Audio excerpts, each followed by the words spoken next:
Welcome to Legacy Cast, where we talk about your story, your way, and what are you doing to make sure that people know about you many generations from now.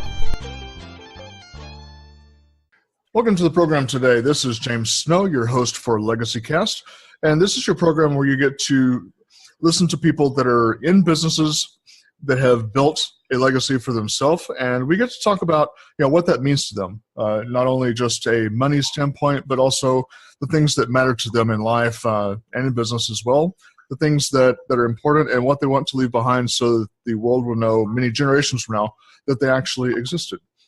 So I'd like to welcome to the program today, Matthew, I'm not going to butcher your last name, my friend, Juntunen? Juntunen, okay. Welcome to the show, Matthew. Thank you. Thanks for having me. I appreciate the opportunity to be here. Yeah, and Matthew was just telling me before we came on the program that he's up there in Colorado, so he gets to enjoy some nice cool temperatures while we are roasting here in Texas, and I think the wildlife are laying on ice cubes just to stay refreshed right about now. So as the name of the program would imply, Matthew, we talk about legacies, but like I say, it's not just about money, but instead about the things that we're doing to make a difference. And really, legacy is kind of like your story told your way, is I like to tell people. So from your standpoint, though, what does having a legacy mean to you? Well, having a legacy to me means a few different things. Okay. I'm a product designer, so within that field, I would like to leave a legacy of things that I've designed, products that outstand the test of time, that outlast the test of time, and provide value well beyond what other products would end up into the grave. From a personal standpoint, a legacy to me means passing on my values and my belief system to my children, and hopefully they can pass that on to their children and just live a better life due to the changes I've made in my life to live a life full of more value. Yeah, that's outstanding. That's outstanding. And in fact, that's actually something that I'm very passionate about as well, Matthew. People that have heard the program, they know that, I don't beat around the bush about that. It's something that, our value system should be at the very core of everything. And in fact, our businesses should in fact also, have our value system, our belief system, and even our faith at the very center of all that. So how and as far as looking at legacies though, do you feel that that's an important consideration for people to think about, spend time really pondering upon for themselves and their business practice? I think at any person's point in their life, it is something they need to consider and make a plan for. If you do not plan out your life, your legacy, what you're doing with respect to yourself, your others, and your community, really, you're just kind of winging it. And, winging it is good and it's fine. I think we all do that pretty good on a day-to-day basis, but it's good to have an overall plan. And that way we can continue to reflect on it and look back on it and see if we're meeting our goals. Sure. Yeah, and like the saying goes, if you fail to plan, you plan to fail. And so, really, at some point you do kind of have to have a roadmap. If you don't have a roadmap, then it's kind of like going on vacation without that map to get you there. You might get somewhere in the general direction, but chances are you're not going to get to where you want to go. And that's not going to be a good thing. You don't want to untrack without knowing where you're going to end up. I agree. So as far as the strategy planning and looking at it in that standpoint, how do you correlate that into your business?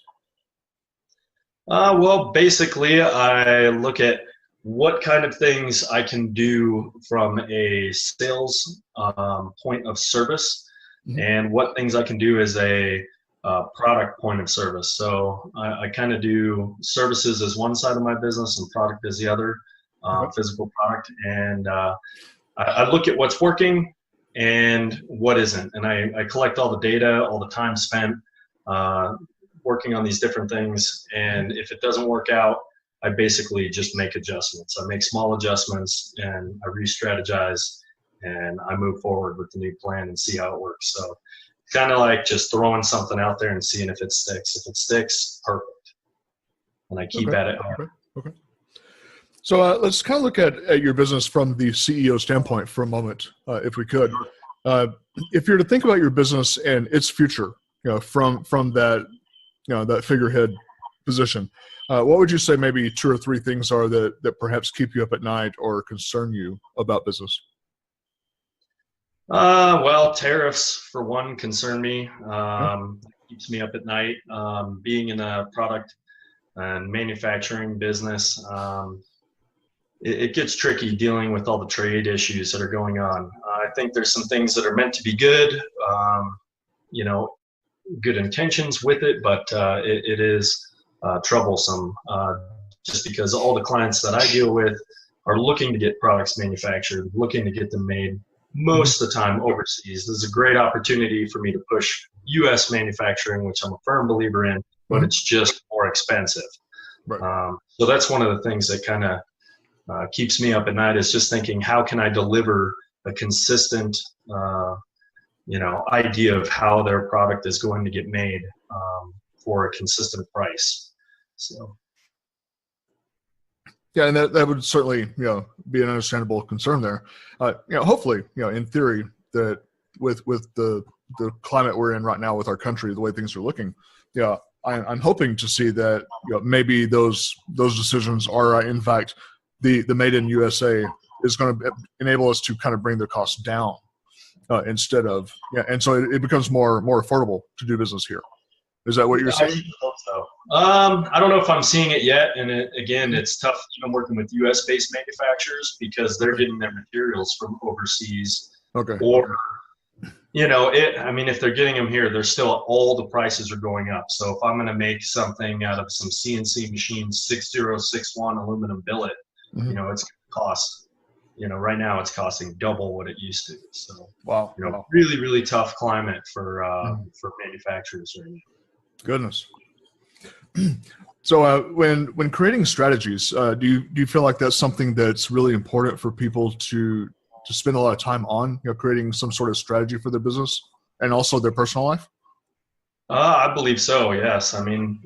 Dealing specifically with things like these tariffs, you have to have an alternate plan. You have to have a plan B. You have to give the client what they're looking for anyway. You still have to accomplish the mission, accomplish the task. Sure. Personally, same thing in life, same goal. You can't let things really hold you down, hold you back. You just have to find a plan B and move forward and accomplish the goal. Yeah, and in my business consulting, it's kind of interesting that I see a lot of people that try to go into business, as I say, shooting from the hip, all willy-nilly without a strategy. It amazes me how many people do that. And it's just something that I've found is not successful for people, because at some point the climate is going to become aggressive in business, and if you don't have that strategy, then you're really kind of setting yourself up for a lot of trouble, from what I've seen.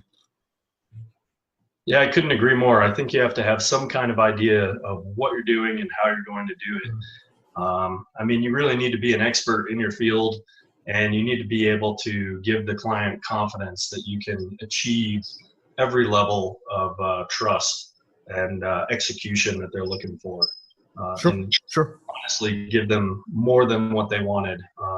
I like to always say under promise and over deliver. Right.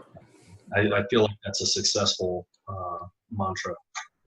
Yeah, man, it's like, plan twice and execute once. You put a lot of thought into it ahead of time so that you don't have to do it one time. Yeah, perfect planning, always. So what have you found maybe in your experience, though, Matthew, that has been reasons that maybe some entrepreneurs fail or give up when they're starting a business? Well, I think they just don't have confidence. And I know that seems to be something that really, I guess, if you have the skill, you should be able to succeed. But if you don't have confidence in yourself or your abilities, I feel like that's where I've seen the most failure. You just cannot be afraid to step forward and be the leader that you're supposed to be.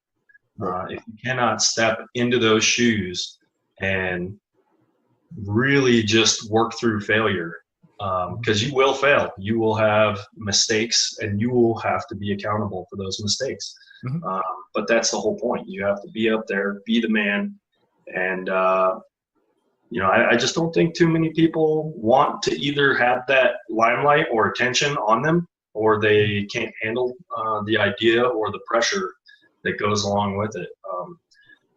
And all that, I feel like, just boils down to being confident in, who you are. And if you have solid values and you have solid business strategy, and you have a solid working background, which is your name. Your name is your legacy. You carry that with you everywhere. Sure.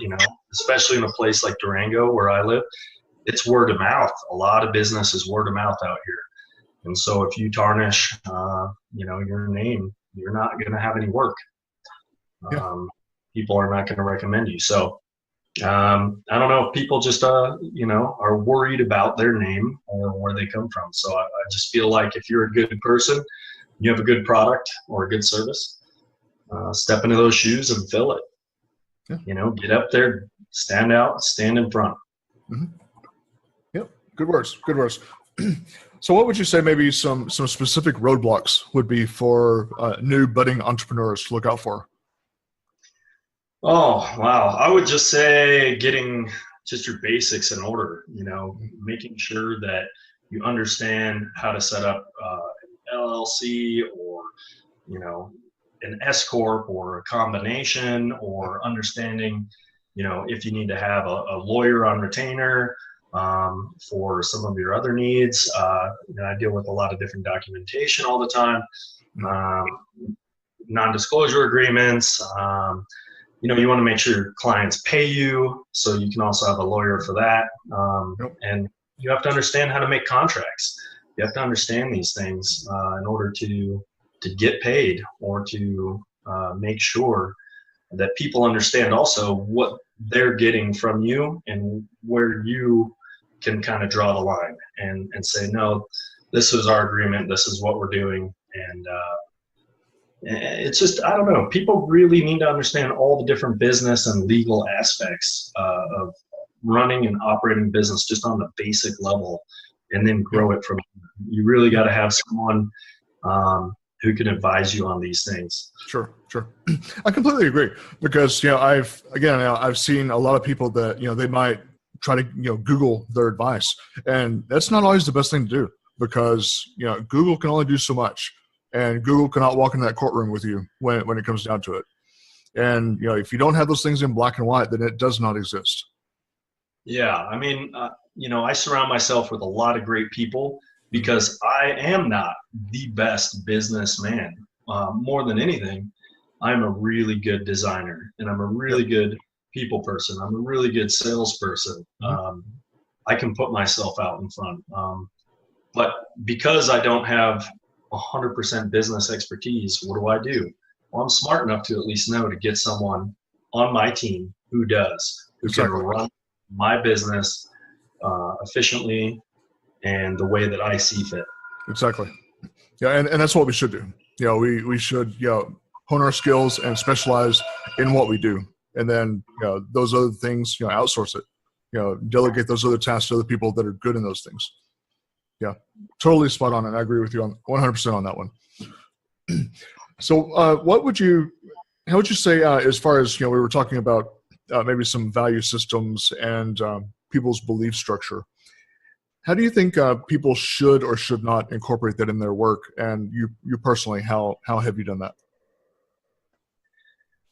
Well, I don't know. I think I've always, ever since sometime in my military deployment, kind of really relied on faith to get me through things, and, see my belief system in a different light. It really changed my attitude as far as something being an ordeal into something being an adventure. Mm-hmm. And, once I was able to flip that switch, things just took care of themselves. And I can't imagine trying to have a legacy or build a legacy without that belief system and without that core value. You know, I've really gained strength from having my belief system, and I just don't know how people do it without that. So I wouldn't really have a comment on what they should do, but I think it's core to us as human beings, and it's something that sits in my heart and it's deeply rooted. So I can't imagine being successful without it. Yeah, and I'm on the same page with you. In fact, with my business, it's something that I don't shy around it. I don't tippy toe around where I sit, where I believe, and people that come through my door, they know as soon as they walk through the door, where I'm at, and I don't shy around it. And if we're going to be able to do business, that has to be out there on the table. And so it's something that I'm glad to see that a lot of people are really injecting that into their business and making it part of the culture of the companies that they're creating.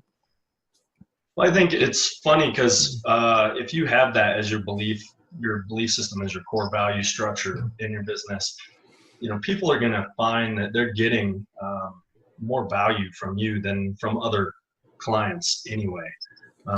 Sure. I just feel like there's just a little less self involved, and a little more opportunity to give when you just have that kind of structure built in. Mm-hmm. So less about me, more about the client. What can I do more to serve you? Exactly. So what's something earlier in your life that you wish you had done that you did not do, and you've discovered since then that was probably vitally important? Oh, wow. I think if I had gone to college and took it seriously before I went into the military, it would have been a pretty useful tool. Yeah. But I just wasn't at that stage in my life. So I think that's probably the one thing that would have been really helpful, give me a head start. But, after service, when I went to school, I just really slayed it. So I think it was just perfect timing for me. So hard to imagine doing things differently. Yeah. So let's talk about you kind of a little bit more personal, if that's all right. Sure. Now you're mentioning your military service. If you can remind me again which branch you were in. I was in the United States Navy. Navy, excellent. Got ourselves a squid on the show. That's awesome. Yeah. So what hurdles did you face personally when you're transitioning out of the service and then into entrepreneurship, and how did you overcome that? Well, it was tough. I mean, they tell you all these things about how, you just get any job you want when you get out using your service. But then I think most of us find out really quick, unless you are a professional security person, there's not a lot that really translates over, unless maybe you're some kind of admin position or or fireman. And even then, I mean, I've done a lot of different roles in the military, but I just found most of it being lacking. So I think that interpretation of those skills into what the world wants from you was a struggle, until I realized that the skills aren't necessarily job attributes, but they're internal strengths. Sure. And that really we become capable of doing anything that we put our mind to. With a no quit, can do attitude, and that's our value right there. Right. On time, you're late. 15 minutes early, you're on time. And when you live by that, and you have integrity, and you take full responsibility, and you have accountability for your life and for others, you're just already winning. Yes. Because half the battle is just showing up and doing what's asked. And then if you do it well, man, that's a big problem out here in this world. It is. There are people that just can't handle that for some reason. So, yeah. I mean, that was a struggle, I guess, just that transition. But then I had to kind of find who I was and what I was good at and focus on that, and just becoming the best I could be at that. Yep. Yeah, I totally agree with you. Yeah, my service kind of taught me the same thing. And yeah, my struggle was just, coming back to where I grew up, and then everything was still the same, but I was different. That was kind of my struggle. And how did I handle that? That's what it took a little while for me to sort of, get back into the groove and really feel like I belonged here, because for the longest time, it just seemed like, I was here, but I didn't belong here. Absolutely. Yeah. I mean, there's no brotherhood. Yeah. Right. Really, until you see any vet whatsoever, and then you can be best friends, even if you just met for the first time. But sure, there's just no brotherhood in civilian world. It just doesn't exist. Yeah, it is very different. Very different. So when you were coming upon those hurdles and overcoming them, was the solution to that obvious, or did you kind of stumble upon, what worked for you?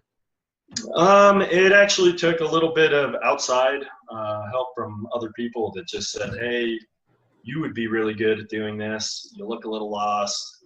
Why are you struggling so hard? You're working really hard but getting nowhere." Yeah. So it's time to finally start listening to those people. And I kind of had an aha moment and said, "Oh yeah, everyone who's been telling me about this for several years is right. This is what I should be doing." And I'm going to focus on my strengths instead of my weaknesses, and not beat that dead horse anymore. Yeah. Yeah. I'm glad you mentioned actually the strengths and weaknesses, because ironically, that's the next couple questions. What's your greatest strength?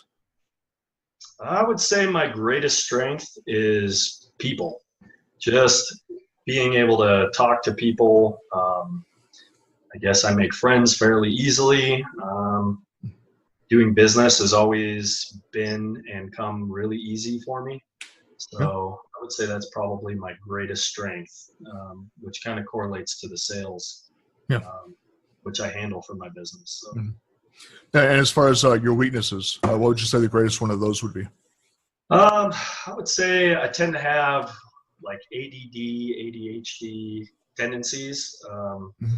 So it plays again to my strengths and my weaknesses. I'm visually a creator, and I can activate that ADHD into a hyper focus that I can just zoom in and tune out everything else.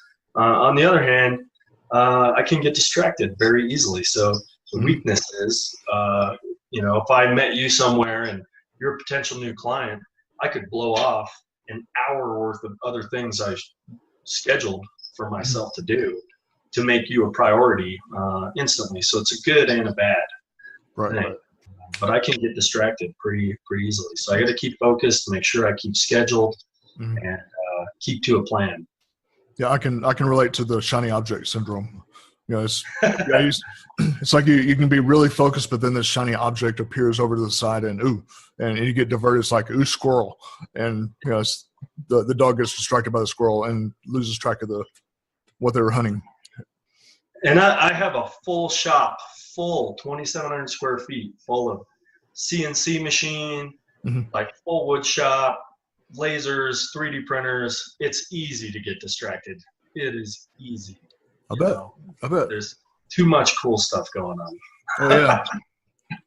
Creating stuff and tearing stuff up. Sounds fun. It is. So was there kind of a single moment that you can point to that compelled you to go in this direction that you went to? Sure. I remember I was doing security consulting for Miller Coors, and really cush job. Finally had a name placard on my desk. They gave me a flat screen TV for the wall, Herman Miller chair, cush job. And I just remember not being fulfilled. And I was looking through a magazine, a mountain bike magazine. Mountain biking has always been a passion. And I'm reading this little article about a product designer who designs mountain bikes. And that little light bulb went off, and I said, aha, that's what I'm meant to do. I can do that. I've always been creative, and that's what I want to do. And that profession is industrial design. I'm creating these products, and that had been what people had suggested I do for many years. And again, even though that's one of my great talents, my best talent is people and sales. So, eventually I plan on having a good force of talented designers and under my belt, and I can pretty much be free to, check in on the designs, but mostly just handle the clients in sales. Yeah, and being able to be part of both worlds, I'm sure is going to be a very strong asset for you. Because you can talk to your team, but you can still talk, plain English to everybody else that doesn't need to know the ins and outs and the details of, the design industry. Absolutely. So, everybody has kind of that one thing in the back of their mind that they wish they could do, if they change careers. What would that be for you? Oh, wow. That's a tough one. I think I wouldn't really change. I don't really think about what I would change. I feel like I'm doing what I've always wanted to do. Okay. So I really couldn't think of another thing to do other than I think how different it would be per se sometimes if I didn't have a family. Mm-hmm. So sometimes I think of the designer life without like no holds barred, Yeah. I'm fortunate and free enough to be here in Durango, which is a very unique mountain tourist town. But when you're a professional designer, a lot of times when you don't have strings attached, you get to travel to Paris, you get to travel to London. Sure. You're overseas a lot more. And so I think I frequently, I tend to wish in some ways that I had that. But, the grass is not always greener on the other side. And I'm very thankful and blessed I have the family that I have that supports me doing what I do. But I can't help but dream that a little, the what ifs. Yeah, we'll take them with you. Just pick them up and take them with you. Oh, sure. 3 kids, 3 dogs. Maybe one day, we talk about New Zealand or Finland, somewhere different. But for now, I mean, it doesn't really get much better than Durango. Sure. So everybody tends to have that creative spot, that they go to, whether it's, walking the dog or, some place in nature or a quiet place in the house. Where's that place you go to get your ideas? I usually go on a mountain bike ride. Yeah. That's kind of a way to really zone out and tune in to, just the whole connection of the world around me. And the world that I want to be around is in nature, which is why I moved to Durango in the first place. So, go up Engineer Mountain, 12,000 feet up, and, there's maybe 2 other people around anywhere. And heck yeah. 160-degree panoramic views of other 13,000, 14,000 foot peaks, and you can really lose yourself and think pretty clearly there. Man, now I'm getting jealous. I'm thinking about that cool breeze in the mountains when I'm sitting here at 135 in North Texas. Yeah, I think it's a nice 72 degrees up here at 8,000 feet where I'm at right now. Oh man, I'm hating you right now. It's okay. You come visit sometime. We got a nice ski resort. Yeah. Get you a bike. Have to do that. So if you're describing your business from a very high level, maybe imagine that some of our listeners here today are thinking about perhaps going in the direction that you went into. How would you describe your business, maybe a 30,000 foot view, and what's entailed in that? Do you mind repeating that real quick? I think the internet kind of. Oh yeah, I saw that we had a little signal problem there. If you were to describe your business from a very high level view, and perhaps the process that's involved in that for somebody that's just getting into the business and wants to follow what you're doing, how would you describe that? I think really you just have to approach every elephant for what it is. You gotta, take it one bite at a time. It's not something you can just get into overnight. It takes a lot of hard work, a lot of money, and a lot of time. I don't think people maybe are prepared to put in the time or understand how much time it takes, but you got to be full commitment and not be dissuaded by the naysayers. A or the doubtful. If you Sure. have a belief in yourself and in your company, then you need to pursue it without putting other things in jeopardy. You still have to schedule time for your kids and your wife, and family, and other things. But yeah, I mean, it's a big undertaking. So I would just suggest, take that first step, whatever that first step is, and then find out what that next step is once you achieve that, and seek out professional and expert help from anyone around you who can build you up. That's good advice there, and especially for us veterans. That there's so many veteran resources out there that we can tap into.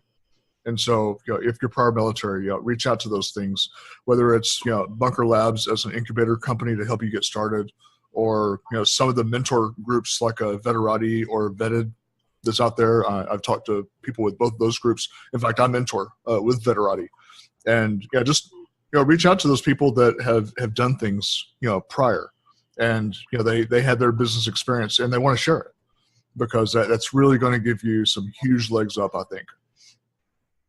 Absolutely, and most communities have local, young business development groups, meetups. There's all kinds of different things you can plug into, and it's really important as a business owner or leader to plug yourself into your community and just gain as much knowledge and wealth from everyone else as possible, because they've been there, they've done that, they've made the mistakes.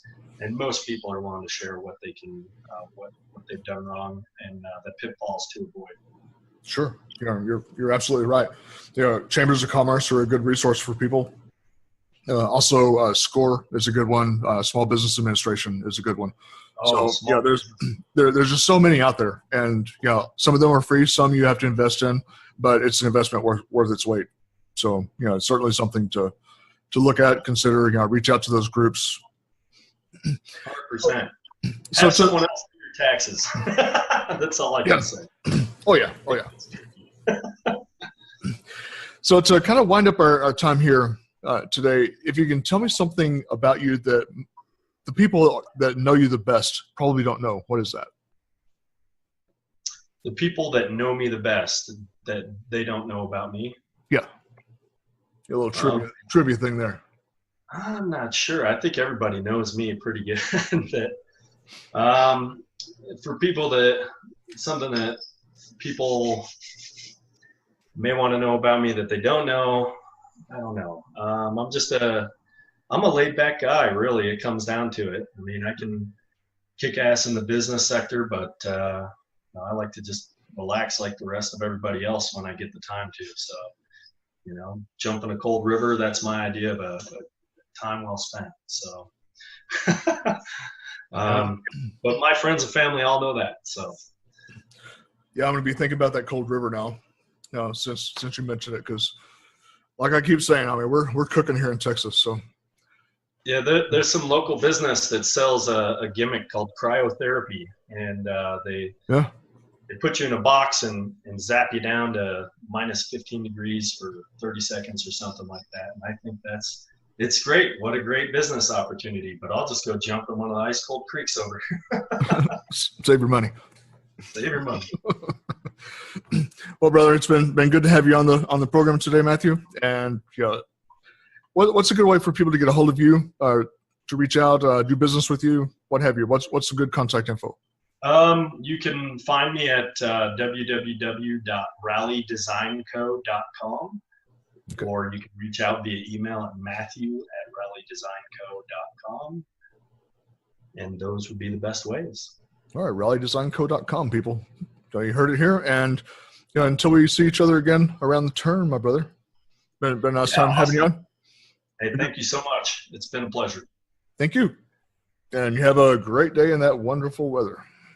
I will. Keep cool. You be safe, man.